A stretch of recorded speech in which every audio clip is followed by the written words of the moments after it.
If you live in unincorporated Chatham County and you want to make new additions to your home, there's a few factors to consider before hiring a contractor or going and buying those materials. You'll have to get in touch with Chatham County's Office of Building Safety and Regulatory Services and get you a permit. It's the county's way of keeping track of property values and making sure that the work you're having done doesn't put your property or your neighbor's property at risk. And it's also, well, it's the law. And you could end up in legal hot water if you don't get the work permits required.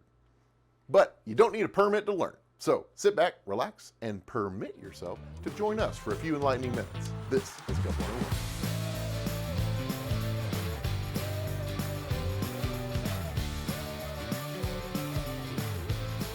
So what kind of work requires a permit? You need a permit for pretty much everything. We'll go through a list, but it's a long one. New structures, including main buildings, garages, carports, attached porches, extensions or enlargements of existing rooms, accessory buildings, storage buildings, tool sheds, renovations, door and window replacements. You also need a permit for work that requires the installation or removal of structural beams, joist replacement, bearing support, foundations and footing repair. Anything that changes the occupancy class of the building. So say you're going from a 3-bedroom house to a 4-bedroom house, you need a permit for that. Swimming pools, fences, canopies, awnings, excavation, demolition of any building or structures, re-roofing, stairs, steps, ramps, storage tanks, electrical, plumbing, mechanical work. It is a long list. But to put it simply, most work that significantly changes your property requires a permit. And it begs the question, how do you get a permit? You can find permit forms at buildingsafety.chathamcountyga.gov, but you have to bring the form to building safety in person, no emails. Monday through Friday from 8 a.m. until 3:30 p.m. at 1117 Eisenhower Drive, which is the building over by the Department of Driver Services and the Board of Elections office. You'll bring that completed form in, or they have them there, you can go fill it out there. Submit your application detailing the work you plan on doing. And Building Safety will review your application, and hey, if everything's shipshape, they'll issue a permit to begin the work.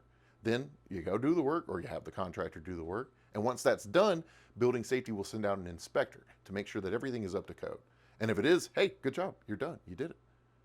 And now that you know the rules and the process, I'm sure you'll be good stewards of permits, but just for the sake of the argument. Building safety inspectors are out there every day, and often they'll see work being done, be it contractors on the roof or folks in your yard, digging holes, whatever. They can quickly check to see if a permit has been issued for whatever kind of work is being done. And if you hadn't gotten that permit, they'll issue a stop work order to the contractors. A stop work order adds an additional fee on top of the cost of the permit, so that's even more money poured into your project, plus it stops the work, and so it's going to take longer. For some jobs, you'll have to cut the power to your house before you can do them. Georgia Power cannot turn that power back on without our approval. So when they call us, we'll check for the permits. If there's no permit, then we can't release it, which means you're without power until you do. And it can get pretty hot in the summer without AC. If it's a major renovation, let's say you're adding on another bedroom to increase the value of your home for when you sell it. Well, if that info isn't in the seller's disclosure form, you're opening yourself up to a potential lawsuit down the road. All this is to say, if you're doing work on your home, get the proper permits. Before you improve, get it approved. You can use that if you want. I don't know if you will, though.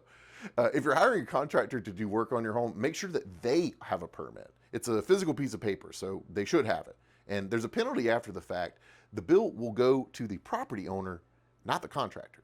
While this video pertains to unincorporated Chatham, every municipality in the county has its own permitting office. So if you live in Savannah or Pooler or Tybee or any other city, make sure you reach out to them about getting a permit.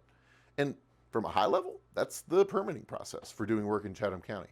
There are a lot more ins and outs, especially in the realm of commercial properties, but for homeowners in unincorporated Chatham, that's the basics.